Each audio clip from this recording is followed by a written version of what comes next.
आप सभी को मेरा प्रणाम वंदन।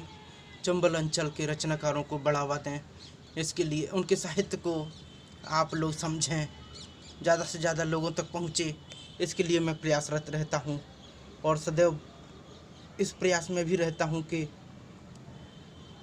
हमारा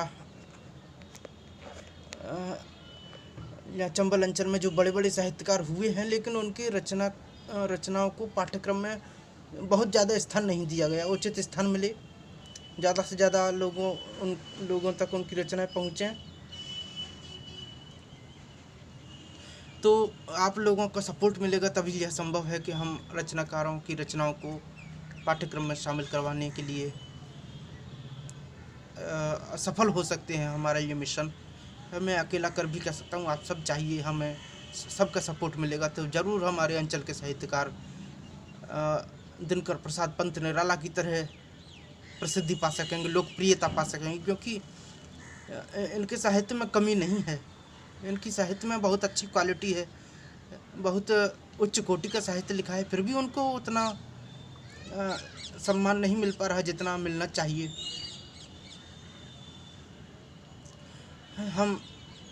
मैं लाया हूँ मोती मन के सागर से दादा भगवती प्रसाद कुलश्रेष्ठ जी का एक अच्छा गीत संग्रह है, मैंने पढ़ा है और उन्होंने अश्रु वाला गीत सुनाया था, बहुत देर तक सुनाते रहे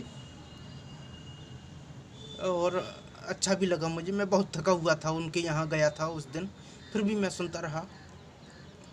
और साधना कभी व्यर्थ तो जाती नहीं है, जगत में कुछ भी निष्प्रयोजन नहीं है, जो गहरे पानी में जाते हैं वे ही मोती पा सकते हैं। गीतकार दादा भगवती प्रसाद कुलश्रेष्ठ जी का गीत संग्रह मैं लाया हूँ मोती मन के सागर से। ऐसे ही गीतों का संग्रह है जिसके गीत मोती जैसी चमक रखते हैं। जीवन में निरंतर संघर्षरत दादा भगवती प्रसाद कुलश्रेष्ठ जी का मन कराहता हुआ समाज को ललकारता है। अश्रु ही अश्रु कोई कितना पिए, गीत सुनिएगा। अश्रु ही अश्रु कोई कितना पिए, एक सपना नहीं जब नयन के लिए। अश्रु ही अश्रु कोई कितना पिए, एक सपना नहीं जब नयन के लिए। हर तरफ है निराशा घुटन बेबसी, हर तरफ है निराशा घुटन बेबसी।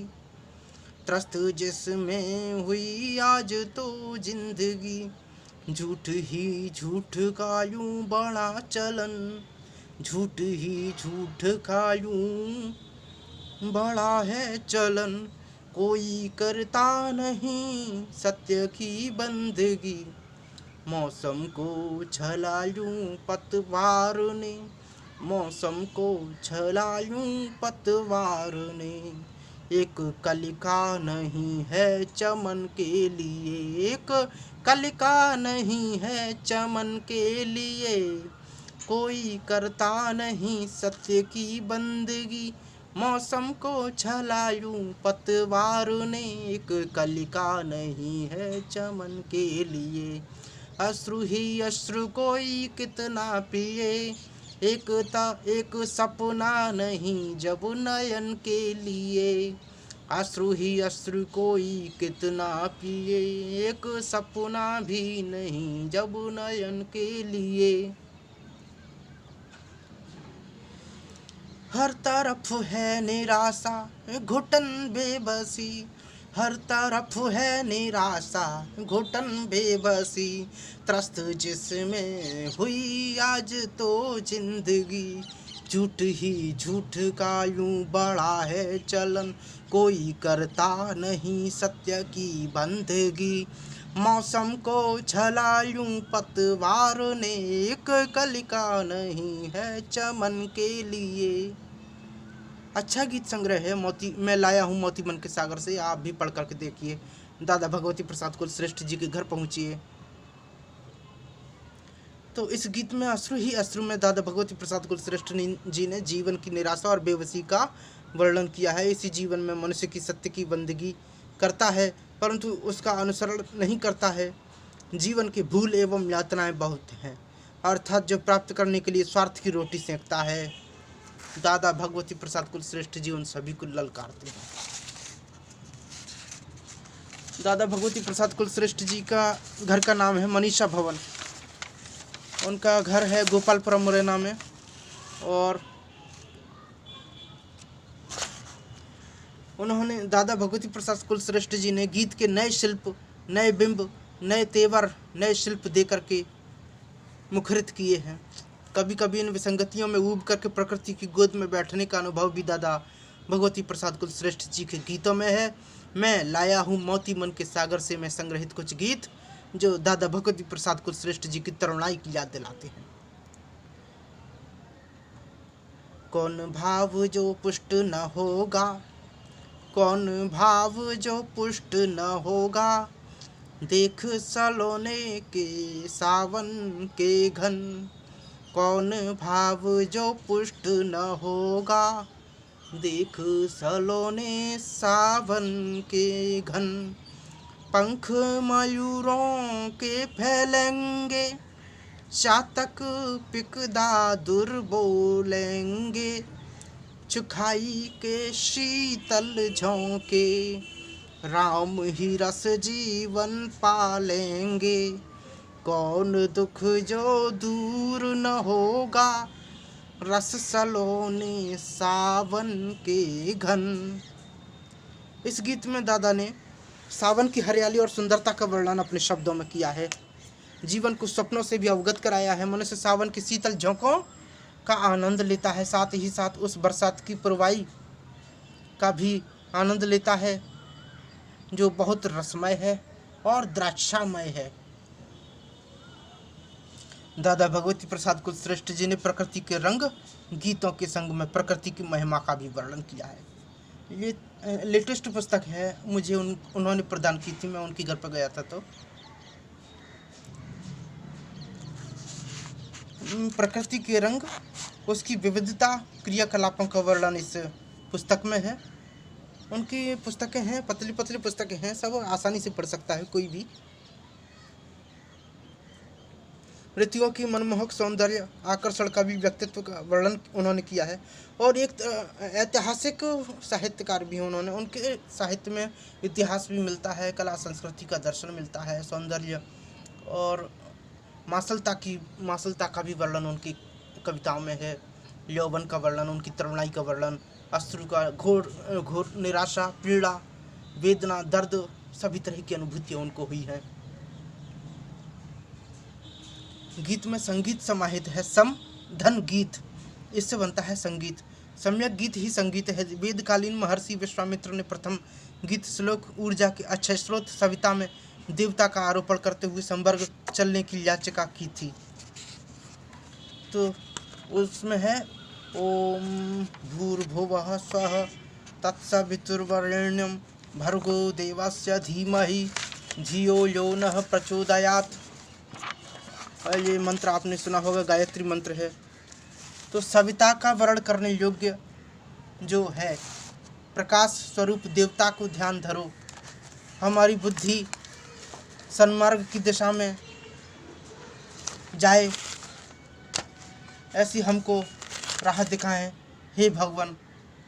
तो गीतकार दादा भगवती प्रसाद कुलश्रेष्ठ जी का भाषा पर पूर्ण अधिकार है। भाषा उनके भावों की अनुगामिनी है। जैसे कबीरदास जी बाड़ी के डिटेक्टर थे, भाषा उनके पीछे चलती थी, ऐसे ही दादा भगवती प्रसाद कुलश्रेष्ठ जी के पीछे चलती है भाषा। भाव प्रवाह उनका बहुत प्रबल है। सशक्त लेखन मुरैना में बहुत कम देखने को मिला है। चंबल संभाग में बहुत कम देखने को मिला है ऐसे गीतकार। दादा भगवती प्रसाद कुलश्रेष्ठ जी को grand old man of Chambal कह सकते हैं हम। उनका एक गीत का अवलोकन भी कीजिए। और एक और गीत हम ला रहे हैं, वह शाश्वत जीवन धारासी, वह शाश्वत जीवन धारासी, युगों युगों से बहती आई, गति हो तो जीवन होता है, गति हो तो जीवन होता है, यही संदेश देती आई मोती इसके गहरे तल में और किनारे शंख सीपियाँ, जिसमें जैसी थी क्षमताएं, जिसमें जैसी थी क्षमताएं, वैसी उसने पाई निधियाँ। वह शाश्वत जीवन धारा सी युगों युगों से बहती आई, गति हो तो जीवन होता है, यही संदेशा देती आई। वह शाश्वत जीवन धारा सी युगों युगों से बहती आई। गति हो तो जीवन होता है, यही संदेशा देती आई। मोती इसके गहरे तल में और किनारे शंख सीपियाँ, जिसमें जैसी थी क्षमताएं वैसी उसने पाई निधियाँ। वह उन्नत गर्वित पर्वत भी कवि देता है तुम्हें निमंत्रण। वह उन्नत गर्वित पर्वत भी कवि देता है तुम्हें निमंत्रण। आओ उसके शिखर बैठ कर कोई एक गीत तो लिख लो। वह उन्नत गर्वित पर्वत भी कवि देता है तुम्हें निमंत्रण। आओ उसके शिखर बैठ कर कोई एक गीत तो लिख लो। सरिता अपने कलकल स्वर में एक और सुनिएगा। रात का यह गहन सन्नाटा किस तरह टूटे धरा पर अट गए हैं तम। किस तरह टूटे धरा पर अट गए हैं तम।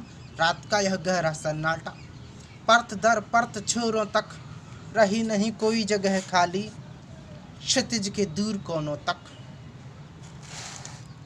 दादा भगवती प्रसाद कुलश्रेष्ठ जी का महाकवि विष्णुदास है, खंड काव्य है ये। हम अगली वीडियो में वर्णन करेंगे महाकवि विष्णुदास। वीडियो लंबा होता जा रहा है, शायद कितना मिनट का हो गया है ये, और 11 मिनट बहुत हो गया है यार। चल 1 आध मिनट को और करते हैं। शाश्वत जीवन को व्यक्त किया है दादा ने उस गीत में, ये अभी हमने सुनाया। क्षमताओं को निधियों से अवगत कराया है। क्षमताओं से निधियों से हमारी बहुत से लोग जीवन पर्यंत सीपियों को पाने का प्रयास करते हैं, परंतु जीवन की गति में ये सब बह जाती हैं। प्रयास करते हैं तो सफलता मिलती भी है। जो गहरे गोते लगाते हैं उन्हीं को तो सफलता मिलती है, हर किसी को सफलता नहीं मिलती। दूसरे के गीत में गहन सन्नाटे के विचार, दूसरे गीत में उनके गहन सन्नाटे वाले विचार व्यक्त किए हैं। जीवन के खालीपन को भी उन्होंने जीवन की कई परतों से जोड़ा।